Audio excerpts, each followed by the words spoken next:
very special. We're the only Sephardic organization that I know that has as its base Kimitzion Tetzet Torah, that it's in Yerushalayim. This is our spiritual home. For many, many years, we had a wonderful relationship with the community in Mexico. During the 1980s, especially, many students from Mexico went to our trips in the summer.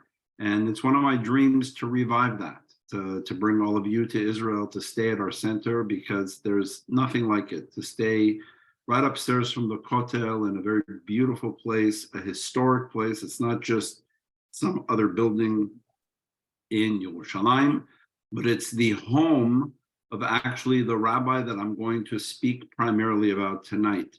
It's where he was born, it's where he was raised, it's where he learned and studied, and then where he taught before he became a very, very important person in Am Yisrael and the Jewish people in the pre-state of Israel, and then for the first 5 years of the state of Israel until he passed away in 1953. And I'm talking about Rabbi Ben Zion Meir Hai Uziel, Harav Uziel, Zecher Tzadik Livracha, who was one of the great Ḥakhamim, Sephardic Ḥakhamim of all time, of the 20th century, arguably, without a doubt, in terms of leadership, the greatest, and one of the biggest Talmidei Ḥakhamim we had. Rabbi Uziel was born and raised in the old city of Yerushalayim, just a few steps from the building that we today call Merkaz Sephardi, the Sephardic Educational Center. And there in that very building, there was once upon a time the Talmud Torah Sephardi, the Sephardic Talmud Torah. There was also Yeshivat Tiferet Yerushalayim, which was the Sephardic yeshiva that produced some of the great rabbis of Jerusalem, of Israel. It was located there. This was before the since famous yeshiva that opened afterwards, that's still there in Yerushalayim, the Yeshivat Porat Yosef. And where Rav Uziel was later, of course, affiliated when he was the Rav Rashi of Eretz Yisrael, of the land of Israel, before the state of Israel was declared in 1948. What I want to do tonight is not necessarily give a long biography or history of Rav Uziel. One of my critiques very often of Sephardic books that talk about Rabbanim is that, maybe it's something that's within us that Sephardim, we love stories. We love biographies. We love to hear stories. So we love to hear stories about our Ḥakhamim, their lives, where they lived, what they ate, how they dressed, did they sing in Arabic and Ladino. These are all very beautiful ideas. And I'm a very big fan. I love stories. But what I think is really important is not only to tell the story of Rabbi Uziel, but to tell his story through his teachings, to teach his Torah, to teach his wisdom. And what I'd like to do with you tonight, I have so many different shiurim available that I can give you on Rabbi Uziel. His positions on halacha, his positions on politics, his positions on a whole number of things. Just a little bit of his story. I don't think there was another Rishon LeZion, another Sephardic chief rabbi or Ashkenazi chief rabbi who has the biography, who could say in their biography, when I look, when you were reading my biography as a rabbi, and I look at the things I've done, it's very little compared to when I think about Rabbi Uziel, what he achieved in his lifetime. He started out after studying in Yerushalayim, in the old city, in, like I said, our very beautiful building that today still has his photograph. We have many of his archives and manuscripts. We're going to be building a Sephardic museum on the campus that's going to have a special exhibit dedicated to Rabbi Uziel, to his morashet, to his history, to his teachings, etc. Once he left there in 1911, he went to Yafo, Tel Aviv, where there was a famous Ashkenazi rabbi named Rav Kook, which I'm sure many of you have heard of. They worked together, and he was the Chacham Bashi, the Sephardic chief rabbi of Yafo, Tel Aviv, which at the time was Tel Aviv was the new and up-and-coming city that they were eventually building in what became the new found state of Israel. So it was a very important position. And this was in 1911, so that means that was under the Ottoman Empire. Rabbi Uziel later became the chief rabbi of Eretz Yisrael, the Rishon LeZion, pre-State of Israel, in 1939. By the time it was 1939, that means he was serving under the British mandate. And then in 1948, when it became Israel, for the first 5 years of Israel, until he unfortunately passed away in 1953, he was young, he was only 73 years old. It was a big loss of leadership, of Torah, of vision for the state of Israel and for the Jewish people. Then he was serving under the state of Israel. So that means, think about it. He served in a small country like Israel, he served under 3 political administrations, historic administrations: the Ottoman Empire, the British Mandate, and then the new Zionist government, Medinat Yisrael, the state of Israel.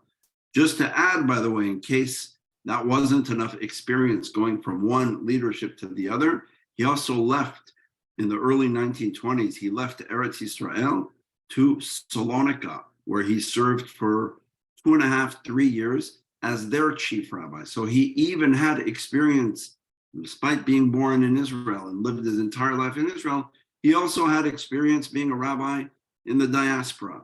So it's an incredible, just that resume alone of leadership is unprecedented. There's nothing like it. He was the author of over 30 books of halacha, of philosophy, of essays, of writings, of speeches. And what I want to do with you tonight is to study something of his that's quite relevant to where we are on the calendar, where we are on the Jewish calendar, and what's going on in our Jewish world, particularly in Israel today. As we look at our calendar, just yesterday we celebrated the first day of the month of Tammuz, Rosh Chodesh Tammuz. This month of Tammuz leads us into, in a few weeks, a fast day, the 17th of Tammuz, Shiva Asar B'Tammuz. 3 weeks later, another fast day, the most famous or infamous fast day, Tisha B'Av, the 9th of Av. There's a 3-week period that some observe entirely as mourning. Sephardim observe the week of Tisha B'Av, some observe from Rosh Chodesh Av, 9 days. But we know that the moment we hear, just like when we hear the month of Elul, we think of the beautiful Slichot. When we think of the month of Tishrei, we think of the sound of the shofar. We think of Yom Kippur, Sukkot. When we hear Kislev, we think Chanukah and the celebrations of Chanukah. When we say Mishenichnas Adar Marbim B'Simcha, when it's the month of Adar, we celebrate with joy. When we hear the month of Tammuz and the month of Av, it's not so happy. It's not a pleasant time. It's a time where we pause, fast for 2 days, once on the 17th of Tammuz and again on the 9th of Av. And those fast days are not like Yom Kippur, which is a day just of asking for forgiveness and reflection, but they're actually days, especially Tisha B'Av, of avelut, of mourning, where we are collectively mourning the loss of the Beit HaMikdash, the loss of the temple, the loss of our independence, the loss of our land.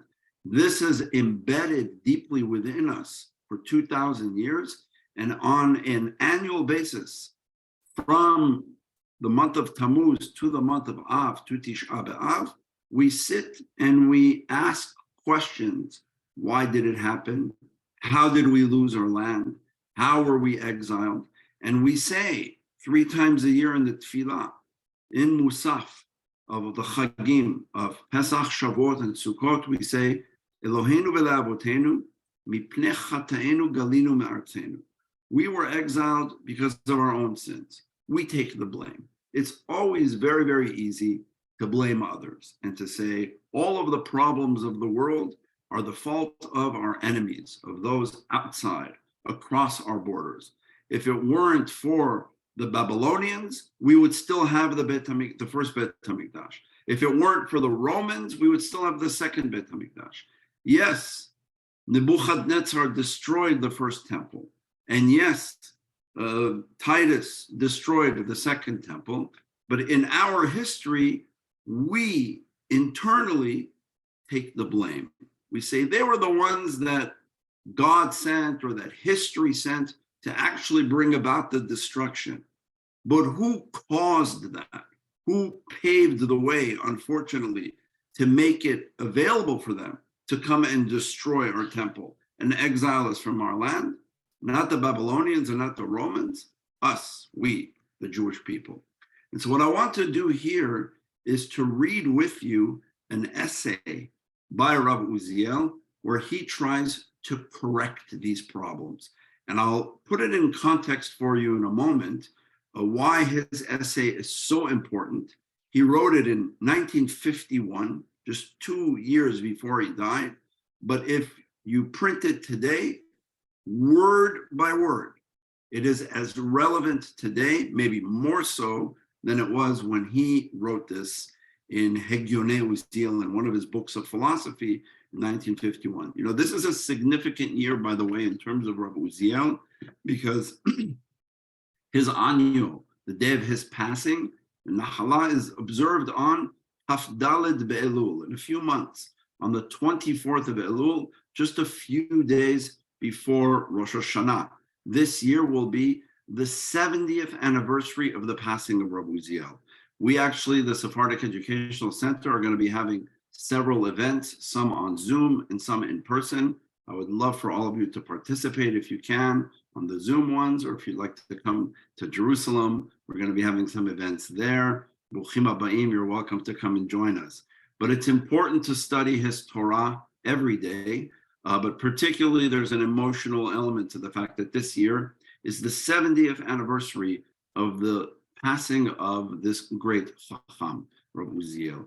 And he wrote an essay which I'd like to teach tonight because I think it's very, very relevant and in the spirit not only of the month of Tammuz and the month of Av, but particularly if we follow the news of the deep divide that's going on today in Medinat Yisrael, in the state of Israel. And I don't, of course, want to get into the politics and turn this into a discussion about that, but we're all well aware that Israel is involved currently in a very, very deep controversy that's dividing the country. And there are factions that have really, really become very vocal and sometimes, unfortunately, physical with violence. And of course, we, unfortunately, Am Yisrael, have been experts at having divisions that divide us. And Rabbi Uziel addressed this from the time he became the Chacham Bashi until 2 weeks before he died. There's his very famous opening speech that he gave in 1911 when he talked about his desire for Achdut, for unifying Sephardim and Ashkenazim. And throughout his life, throughout his career, he was a big advocate of saying, we're back in the land of Israel. We shouldn't even have these divisions any longer. It's not to erase Sephardic history and Ashkenazi history, but he said, Sephardim and Ashkenazim will marry each other. We were going to become one community. Let's take both minhagim and create minhag Eretz Yisrael, a new way of being Jewish, where it's not exclusively one or the other. We don't need these divisions. He said this from 1911 all the way to 2 weeks before he died, where he wrote a very, very beautiful, what's called Tzava'a Ruchanit, an ethical will that he left. I'll read a little piece of it to you at the end of this shiur.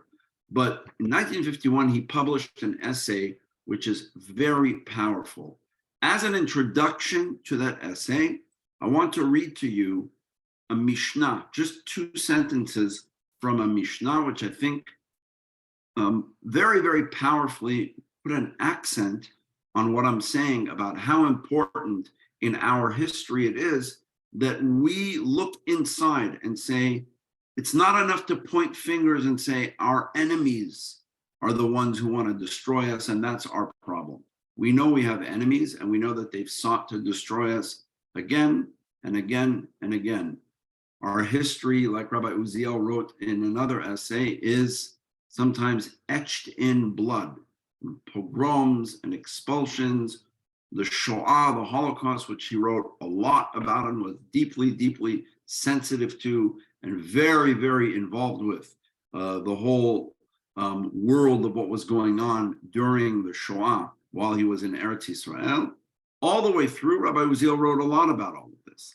And we're aware that we have enemies from outside.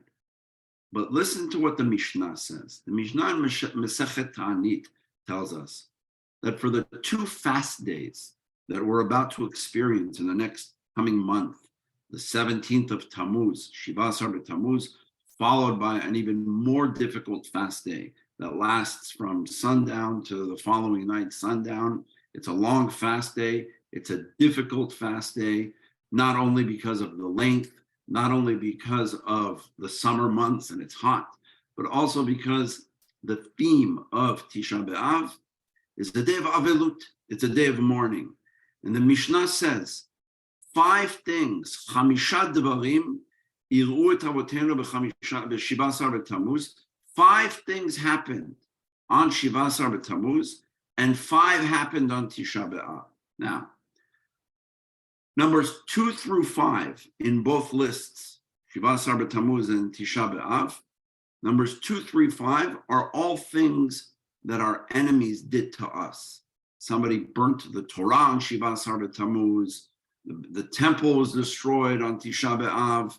It lists, the Mishnah lists numbers 2, 3, 4, and 5, both for Shiva Asar b'Tammuz and Tisha B'Av. The Mishnah tells us what our enemies did to us. But it first says, what's the first thing that happened on each one of these days?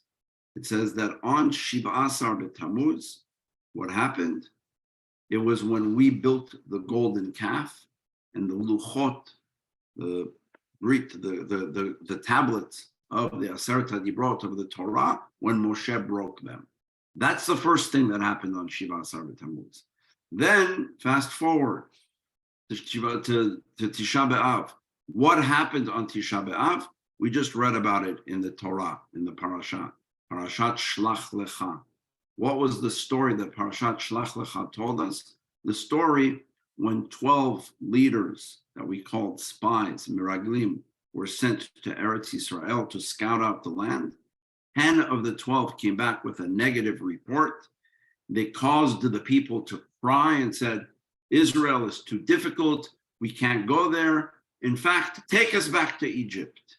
And that night it was dark, and all night long the people cried and begged and said, we're afraid. We don't want to fulfill the promise that was given from Abraham Avinu to go to the land.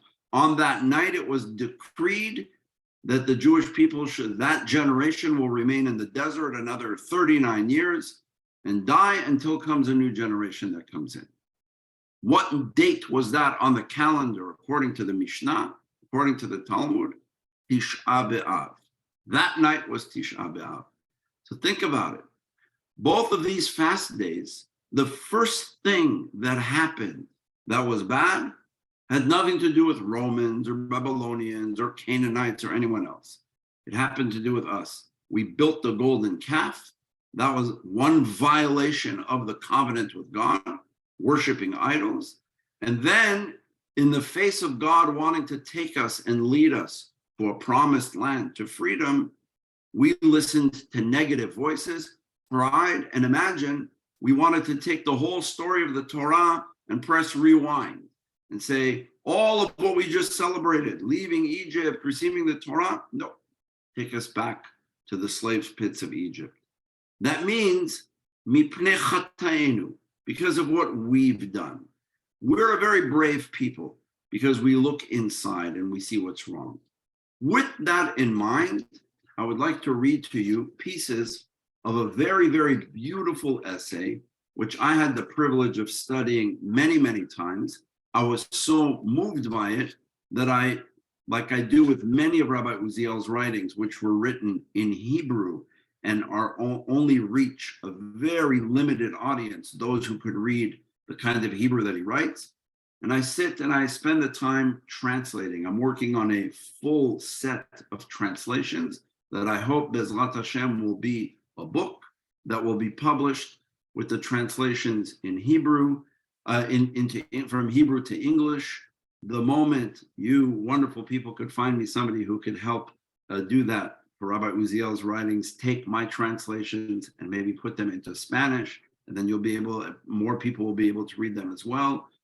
It's beautiful to read it in the original. But when people cannot, for whatever reason, chaval, as we say in Hebrew, it's unfortunate for it to remain only in a handful of people, rabbis or others who know the Hebrew language very well. And even Rabbi Uziel's language in Hebrew is a very, very poetic, difficult Hebrew. So I translated this into Hebrew. The title of this shiur that he gave is called Ha'emet v'hashalom ehavu. You shall love truth and peace. Emet v'shalom. Think about those two words, and he tells us we shall love truth and peace. Now, these are not Rabbi Uziel's words. These are the words of a Navi, of a prophet. Which prophet? One of the prophets that was a Navi during the time when the Jewish people came back from Galut, came back from the exile, after being exiled and losing the temple and living in Babylonian exile 70 years. Now the Jewish people return to their land to build the second Beit HaMikdash. You have to understand why Rabbi Uziel felt very close. This was on his wall in his office. The only thing that he had hanging on the wall was a little sign with those three words. Ha'emet v'hashalom ehavu. Love, truth, and peace. Why was this so relevant to Rabbi Uziel? Because think about it. Just like the Navi Zechariah was a Navi, a leader of his people during the time when the Jewish people were coming back from Galut, from exile to Eretz Yisrael to rebuild, Rabbi Uziel was born in the land of Israel that was not sovereign to the Jewish people. They did not rule it, but he lived during the period of the rebuilding of the third Jewish state. We had the first one with the first Beit HaMikdash, the second one, and now here's the third Jewish state. Not after 70 years of exile, but after almost 2,000 years of exile, comes Rabbi Uziel, sees this very beautiful quote about V'amet v'ashalom ehavu, and says, I love this quote, but there's more to it. I mentioned the fast days. We look at Shiva Asar B'Tammuz, it's not a happy day. We look at Tisha B'Av, and it's especially not a happy day. We also have two other fast days on our calendar that are also connected to the destruction of the Beit HaMikdash. We have the third day of Tishrei, the day after Rosh Hashanah, Tzom Gedalia, and we have the 10th of Tevet, Asara B'Tevet. That means we have what's called Arba'at Tzomot HaChorban, 4 fast days that in one way or another mourn the destruction, the loss of the Beit HaMikdash. Losing the land, losing the temple, losing our independence, our homeland was devastating to the Jewish people. It's miraculous and ingenious that we were able to reorganize and survive in the diaspora. That's even before I talk about all the persecution we went through. But listen to what the Navi Zechariah says. These 3 words, Ha'emet v'ashalom ehavu. I'm going to read to you the full pasuk. It's a verse in the book of Zechariah, chapter 8, verse 19. Look it up, write it down. It's a beautiful pasuk. Perek Chet, pasuk Yotet, the Navi Zechariah. He's one of the Nevi'im, Haggai, Zechariah, and Malachi, one of the 3 Nevi'im of the return to the land of Israel. And what does he say? He quotes God, and he says, I want you to imagine for a moment, these days of mourning, these fast days, do you know that they're going to become one day happy days? They're going to become days of celebration.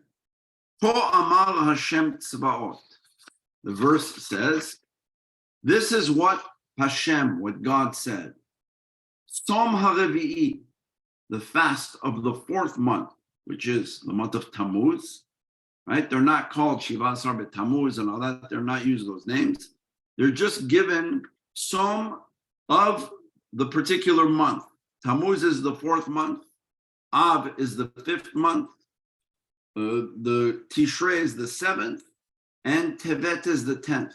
So in the Navi, in the Pasuk, this is the only place these fasts are mentioned in the Tanakh.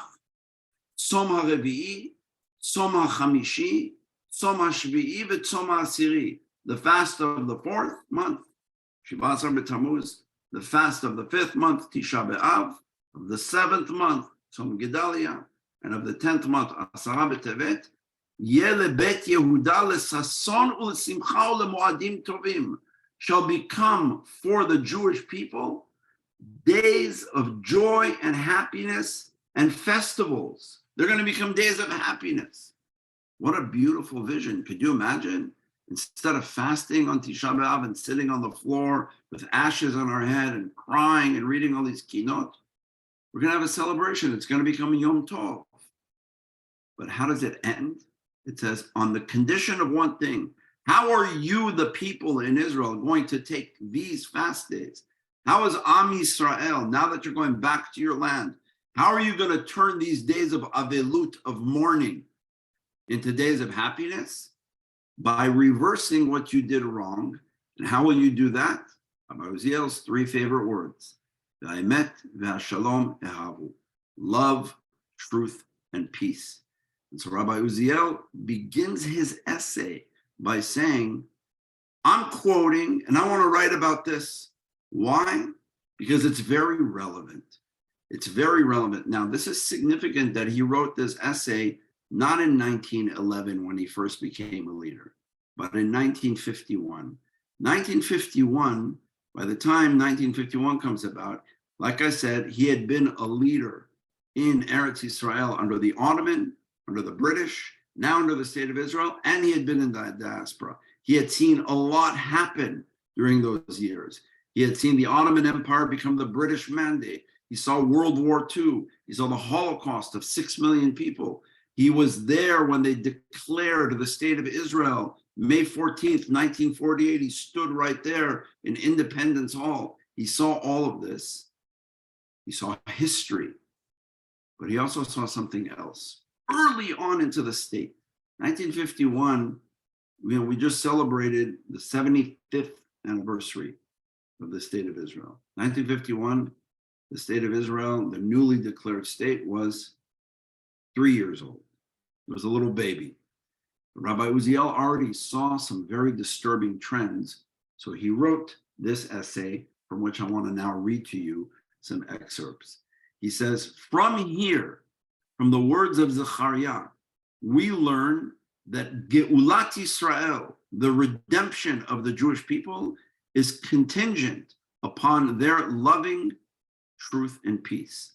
Every Jew has to make it their business to love truth, to be people of truth, and to love peace. And he starts out by saying, the God of Israel, I'm not reading the whole essay, just pieces. He says, the God of Israel is a God of truth and peace. Who is the God that we believe in? God's Torah is a book of truth. One of God's name is Shalom.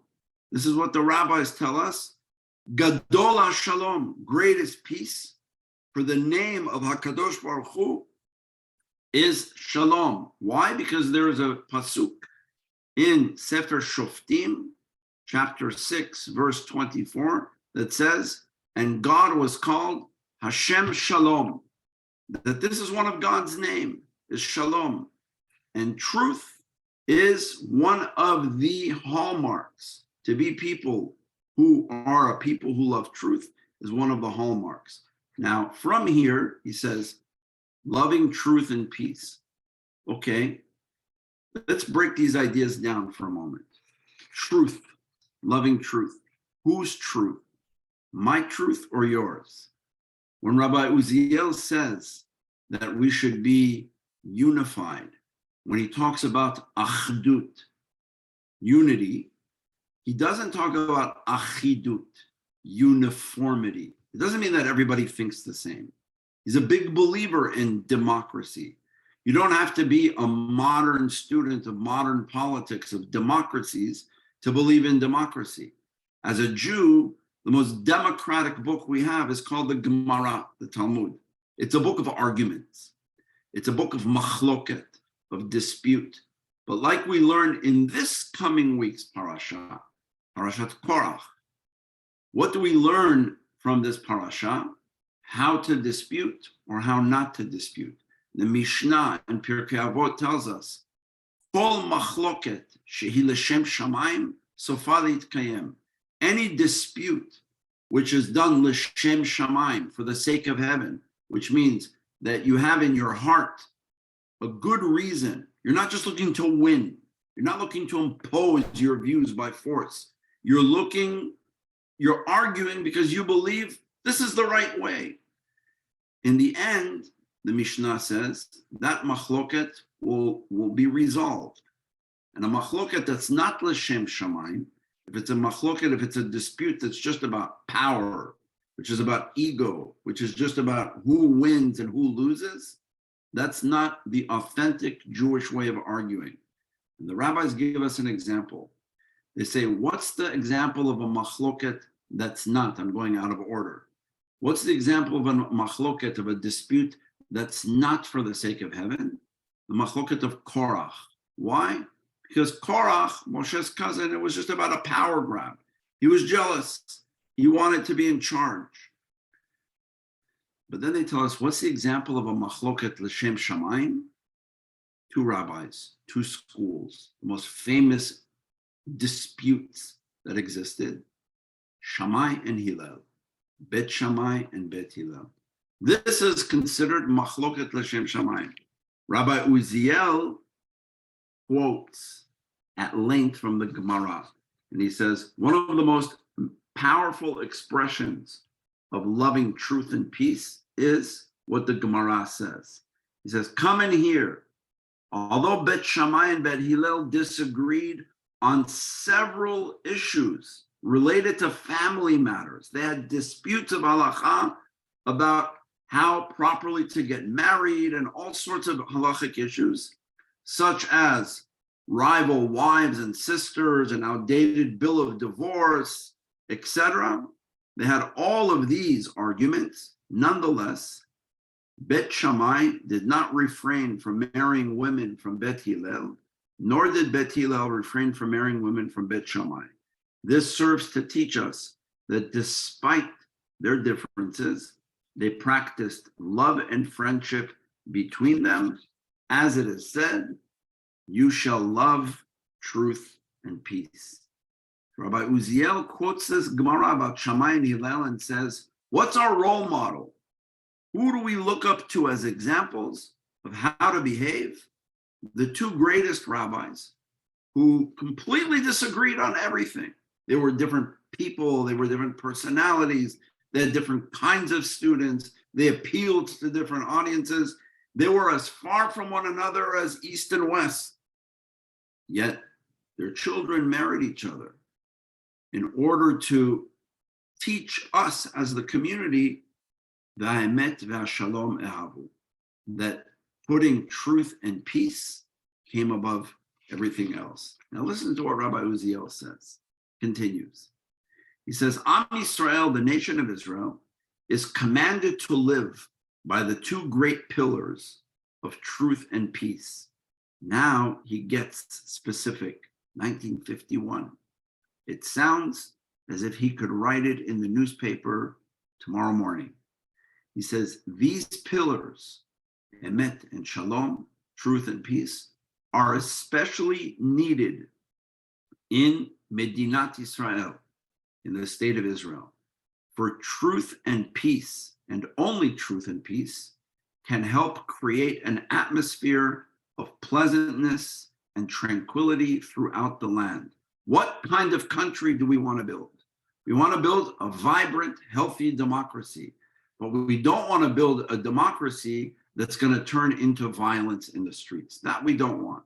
We don't want to build a democracy that's going to turn into arguments that lead to the primary reason we give for why the Bet HaMikdash was destroyed. Sinat Chinam, hatred of one another. That we don't want. And so he says, each individual in Israel, I'm quoting him now, must internalize truth and peace. We have to have it within us. And he says we have to internalize truth and peace, thus fostering a true love for our country and for its internal peace.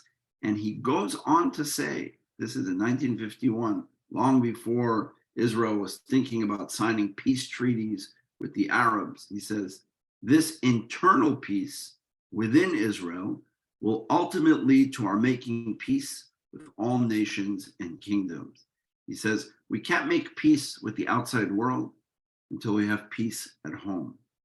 And then he says, let us place this message in our hearts, removing from our midst any sinat chinam, divisiveness, or hatred. Then, he says, let's make sure that we love and respect people who are not exactly like us. From this same place of genuine love, let's conduct ourselves in the paths of true peace, respecting each other's opinions and feelings, as well as respecting the differences amongst the factions in our country. This sentence alone, let's, from a place of love, conduct ourselves with peace, respecting each other's opinions and feelings, and respecting the differences amongst the factions in our country. If I had the opportunity to go to the Knesset in Jerusalem and they asked me to put up one sentence, this is the one that I would put. I would etch it, put it up in writing and say, everybody, all members of Knesset, all members of the country in Israel, and all members of the Jewish people around the world, whether we live in Israel or not, should all take the words of this great Ḥakham. Now, the reason why it's so important for us to study this, and I'll read you a little bit more about it, but I want to pause and discuss, is because Rabbi Uziel was a great Talmid Ḥacham. He wrote 9 volumes of Shelot Utshuvot, of responsa, that are groundbreaking works in halacha, far ahead of his time. I would be happy at another evening to give a shiur about the halachic positions and opinions of Rabbi Uziel. He was far ahead of his time. He was a great thinker, but he was more than just a rabbi who knew the law. He was more than just even a posek who knew how to apply the law. He was a leader. You know, there's a very beautiful film that was made over 10 years ago, television, 2 television episodes about Rabbi Uziel. And when I was watching that movie the first time, about 13 years ago, I got a copy of the movie, and the opening scene of the movie, there's a rabbi who says something. He says, there were great rabbis ever since Rabbi Uziel died. But what made Rabbi Uziel the greatest of rabbis? He said, Waya ishiyut, he was a personality. Manhig, he was a leader. Now, who said that? Somebody that I had the privilege of meeting only later in his life. But you know, he was for 25 years a rabbi in Mexico. His name is Rabbeinu Abraham Shalem, Zichrono Livracha. I don't know if you've heard of him. If you haven't, I would be very happy to teach about him as well. I was so enthralled. I didn't know. I saw him interviewed. He was one of the great students, one of the last students of Rabbi Uziel. He died in the year 2014. I was lucky enough to become very close to him personal, and his family, after Rabbi Shalem passed away, donated to our Bet Midrash, to our library in Yerushalayim, a very large selection of his books, of his library. He had a beautiful library, including books autographed personally by Rabbi Uziel to him. He was a close student. He received his smicha from Rabbi Uziel. He was very close with him. He said Rabbi Uziel was like a navi, like a prophet. He was a leader. And I think this is one of the things that we have to understand about rabbis when we talk about Sephardic Ḥakhamim. There were great Ḥakhamim. Rabbi Uziel stood out above all of them, not only for being a very, very wise person. His books of halacha and philosophy are magnificent, brilliant. When I'm reading him, it's almost like I'm reading the Rambam in the modern age. He's so deep, his philosophy, his thinking, but his leadership. He gathered on November 29th, 1939. There was an election. There's going to be an election now of chief rabbis. It's supposed to be in the summer. The politics of Israel already pushed it off to sometime in November. See, this was something Rabbi Uziel would not look upon happily, that people who are, vying for the power of being the chief rabbi based on being related to somebody's brother, or the previous rabbi's brother, somebody in the Knesset's brother. It's all very, very, very political. Rabbi Uziel is the only Rishon LeZion to be unanimously appointed chief rabbi. There was no opponents. No one could come up against him, because he was not only such a great Talmid Chacham, but he was such a leader and such a gentle person, somebody who cared so much about people. He wrote at length about the plight of women, orphans, widows, converts. What he wrote about Gerut, Giur, one of the biggest problems in halacha that we have in the Jewish world today. It should not be such a big problem. If we followed the writings of Rabbi Uziel, the problems would go away, because he saw problems and said, it's not my job to create problems. It's my job to solve problems. But more than just being the great Talmid Chacham, he was a diplomat. He was a leader.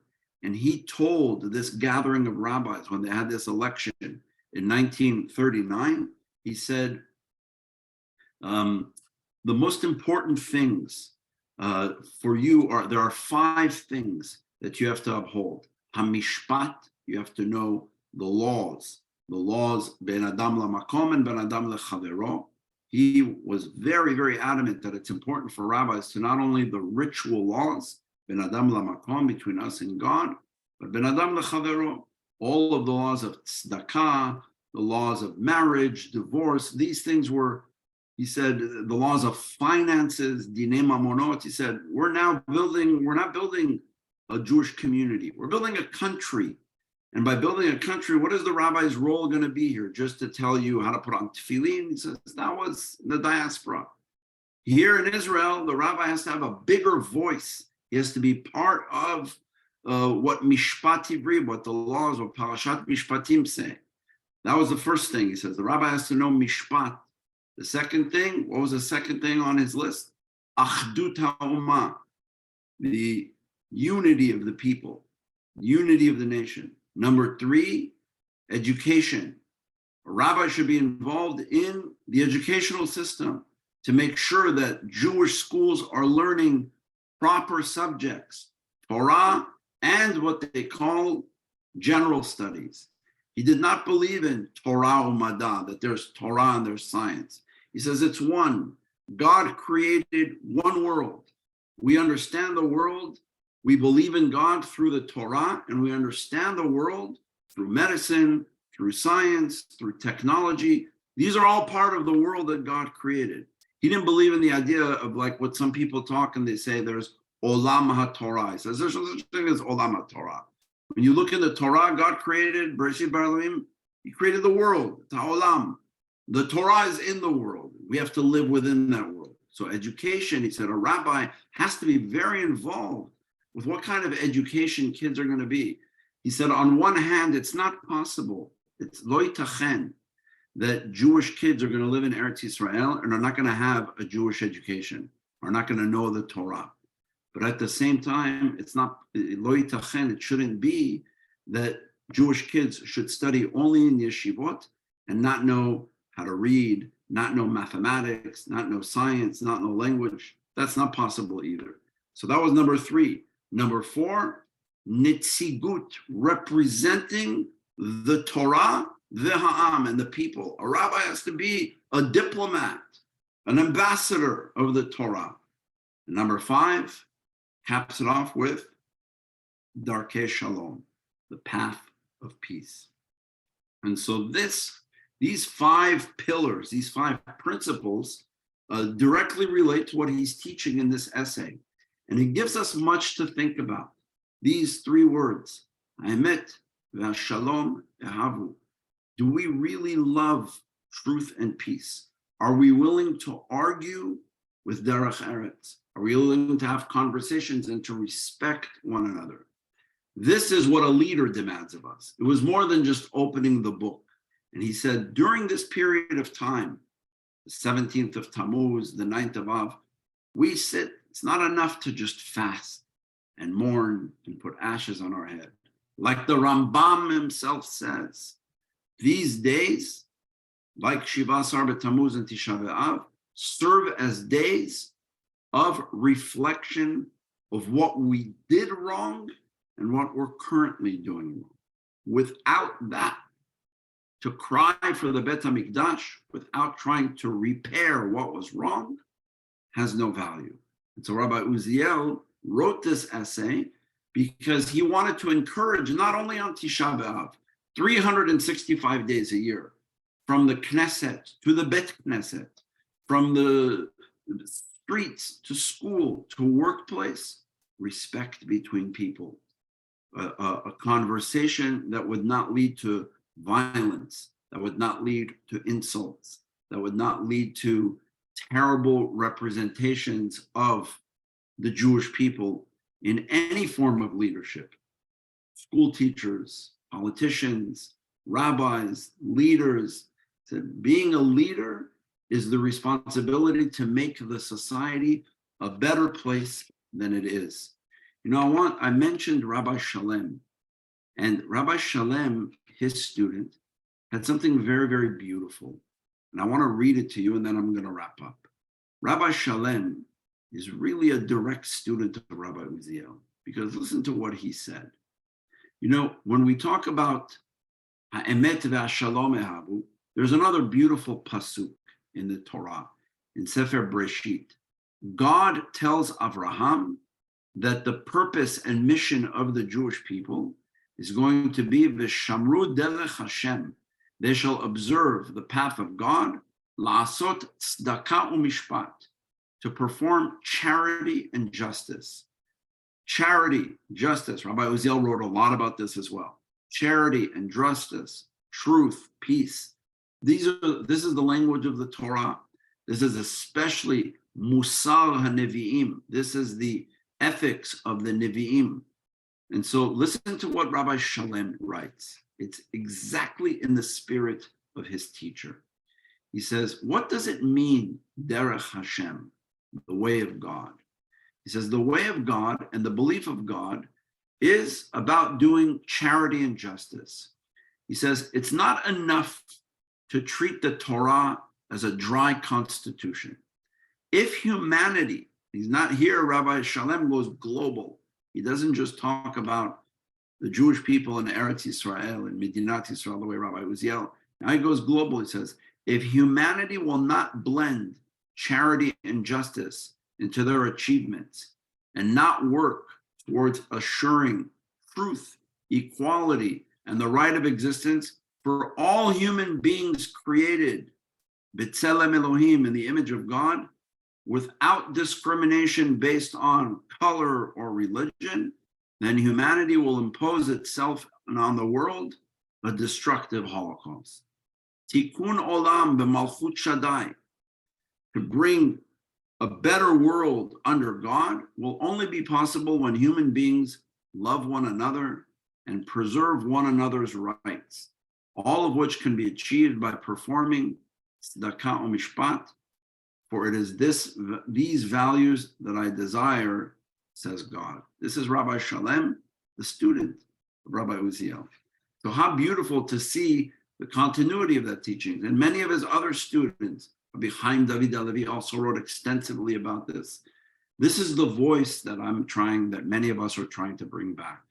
These voices, the voices of bringing achdut to Am Yisrael, of unity, not dividing, but trying to bring together, bringing people together, not looking for divisions. Rabbi Uziel was not involved in politics. He never presided over a political party. He had a lot of political experience because somebody who worked with the Ottoman Empire, the British Mandate, and then the Knesset, and was also a rabbi in the diaspora for a few years of a community. He had a lot of political experience, but he was not a politician. He didn't preside over any particular faction. He didn't go out and seek votes for this party or that party. He was pure and above that, which is the way, in my book, rabbis should remain. Rabbis who've gotten into politics, great Ḥakhamim who got into politics, unfortunately, sometimes dirtied their own name because politics is ugly. And Ḥakhamim, leaders like the chief rabbis, must be above politics. The position of Rishon LeZion, of the chief rabbi, doesn't belong to this party or that party. It belongs to Masoret Yisrael, to the tradition of the Jewish people, to the Torah, to the Halacha, and to the spirit of being a leader. So listen to what Rabbi Uziel said. I want to wrap up with what he said just a few weeks before he died. He wrote this beautiful little booklet that was published, right, called when people, before they die, they write a tzava'ah, a will that they leave to their children, to their family. He wrote a tzava'ah ruchanit, a spiritual will that he left to his children and his family, the Jewish people, Am Yisrael, all of us. And here's what he said. He wrote this 70 years ago, just a few weeks before he died. I'm only going to read to you a little piece of it. It's exactly coming from the spirit of the essay that he spoke, that he wrote about loving truth and peace. Now he's giving us, his children, you and I, any of us who read this, he's giving us instructions on how we should live.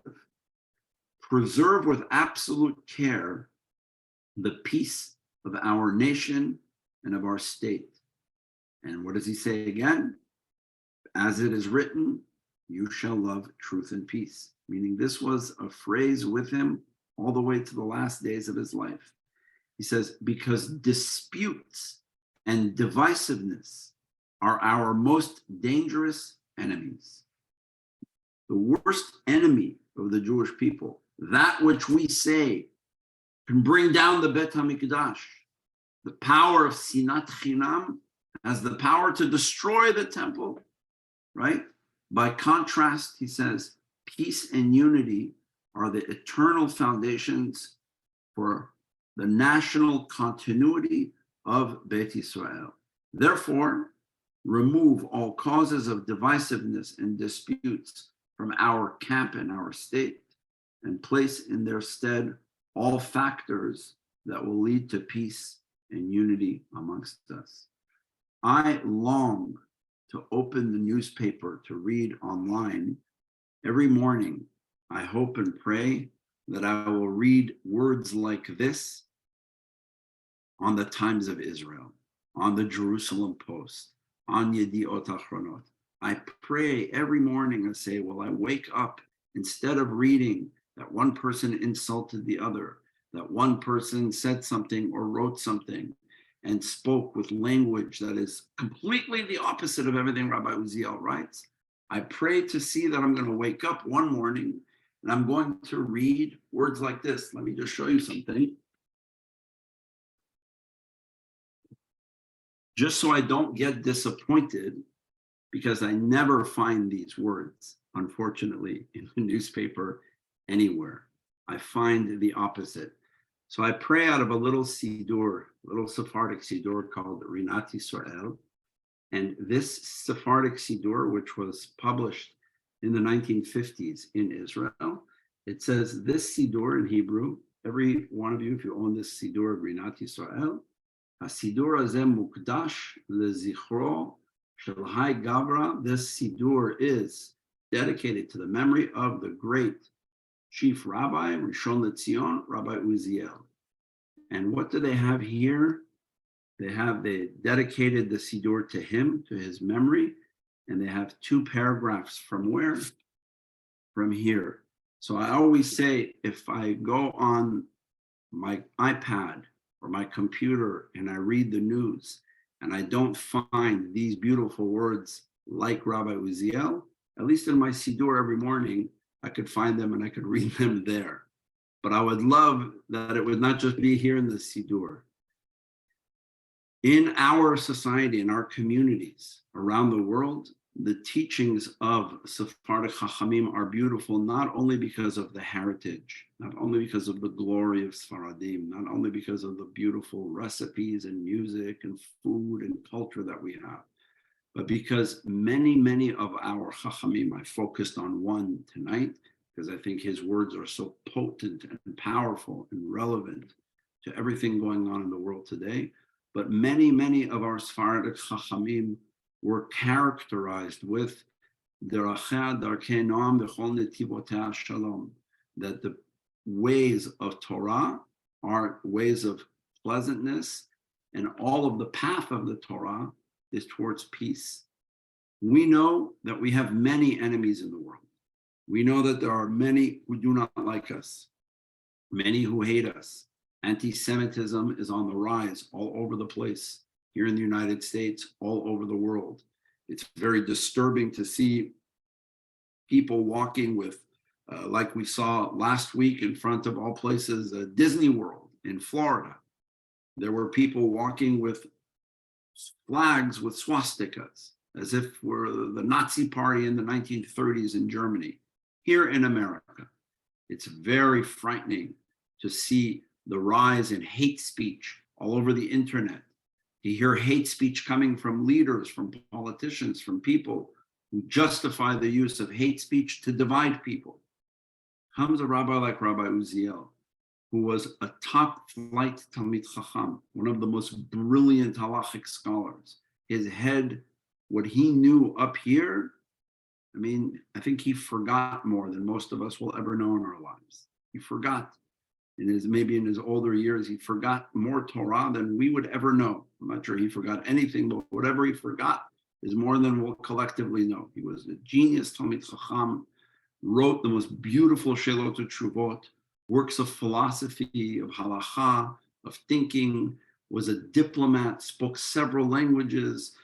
In 1947, when the United Nations Commission on Palestine, as they called it, to build a Jewish state came, he wrote a speech, Rabbi Uziel, in Hebrew. Somebody translated it for him into English. And he read it, spoke it in English in front of the United Nations Committee. Rabbi Shalem, who I mentioned, who was a rabbi in Mexico for 25 years, Rabbi Shalem told me that he was present at that speech in 1947 when Rabbi Uziel was speaking, and he said in front of them were diplomats from the United Nations who were in English saying, when they heard Rabbi Uziel speak, they said, we feel like it sounds like a prophet who's speaking. It sounds like a prophet, like a Navi, who's standing in front of us, dressed in his beautiful robe, speaking these words. It sounds like he stepped out of the Bible. Now, it's more than just the language, it's also the tone. Who was he? He was a man of peace. And I hope and pray that all of us during this month of Tammuz, during the month of Av, that we should have the zuchut, the merit of fulfilling his words, Rabbi Uziel's words that were based on the words of Zechariah. Ha'emet v'ashalom ehavu, love, truth, and peace. And the power lies within us to take Tisha B'Av and turn it from a day of ashes and mourning and sitting on the floor and turning it into a day of sason, of simcha, of joy and celebration. It's hard to connect joy and happiness with Tisha B'Av. But that's what the Navi said. And when that Navi said that, he was coming to a community that was trying to have a Jewish state the second time. Rabbi Uziel took the same words and said, this is the third time. Not a Navi, but he was a leader, he was a manhig. And his words, I think, are part of what brings, for me, pride in the Sephardic tradition, is to know that we had a rabbi like this, one of our own, who cared about achdut ha'am, the completeness of a nation. He wasn't just there to take care of the Sephardic community. He was there to take care of Am Yisrael, the Jewish people. This is one of the great shining lights of Sephardic Judaism. I hope to have the privilege to come back and to teach you about him some more, some of his works of halacha. He had a lot of things to say about electricity, about abortion, about technology, medical things, 80 years ahead of his time. I think people weren't ready for his Bouskila Chadar. They were too forward thinking about women's issues, all the things. Certainly his halachot about conversion are the most important halachot of conversion written in the 20th century. And I wish and pray that the state of Israel would adopt those laws and bring it back to where halacha originally was. He represented the true voice of halacha. You don't have to call it moderate halacha or liberal halacha. He would never use those terms. He would say, this is the halacha. This is the way it always was.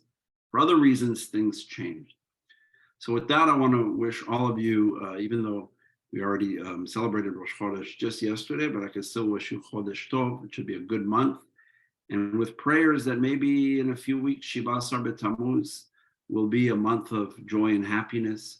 Will be a day of joy and happiness. If not, then maybe we have until Tisha B'Av to get our act together and to love truth and peace, and to make Tisha B'Av a day of joy and happiness. Whatever comes out, if each of us takes these teachings of Rabbi Uziel of loving truth and peace, it's really one of the most beautiful contributions that the Sephardic tradition has made, is to say the Torah is a book of peace. It's not a book of disputes. It's not a book certainly of violent language. And he used the two greatest rabbis, Hillel and Shammai, as the example of how we are to live. From the Navi Zechariah through Hillel and Shammai, all the way to Rabbi Uziel, all the way to us, his children, his community who read his words, we pray that the times of the Jewish people become people who will always have differences of opinion. That's in our DNA. We always dispute, but that we will do so with respect, with derech eretz, v'haemet v'hashalom ehavu, that we should love truth and peace. It was a pleasure and an honor being with all of you tonight. It was a pleasure meeting you. And like I said, I would love to be able to meet you one day in person. Thank you so, so much. Thank you so much, Rabbi. It was such a great shiur. Thank you for sharing such beautiful and touching ideas with us. And we would be so happy to meet you in person and to continue learning from you. Thank you so much. Great pleasure. You know, we're in California, you're in Mexico, we're neighbors, so it's not far. Yes. And certainly on Zoom, it's never far. So Zoom is always available. I'm happy that we're able to use this technology for this reason. And I'm happy to come back and to teach again whenever the time makes itself available for us to do that. It would be with love and with pleasure. Sure. Thank you. Thank you so much. And I want to also wish all of you continuity of what you're doing, of trying to build within your community, to see young leaders. And like I said, the offer is on the table to organize a trip from your community to come to Jerusalem, to come to our center.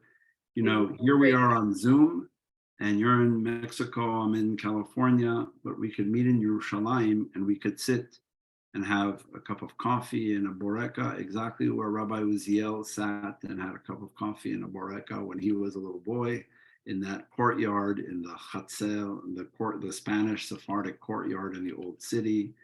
It's still alive, it's beautiful, and we're trying to keep its tradition and its spirit alive. I would love to have all of you there to visit, to stay there, to sleep there, eat, to learn, to study. We have a beautiful new Bet Midrash. We have a group of rabbis who study, and we named the Bet Midrash Sha'arei Uziel, the gates of Uziel. We have his photo there. So all of what I said tonight is wonderful over Zoom, but imagine studying all of this and much more in the room where it happened in Jerusalem, in the old city. So that's my offer to all of you, and I would love to follow up on that. It would be great. Okay. So thank you again, and have a wonderful rest of your evening, and please be in touch. I look forward to it. Sure. Thank you so much. With pleasure. Thank you. Good night. Bye. So, good luck with everything. Thank you. Shalom, shalom. Shalom, everyone. Thank you. Thank you.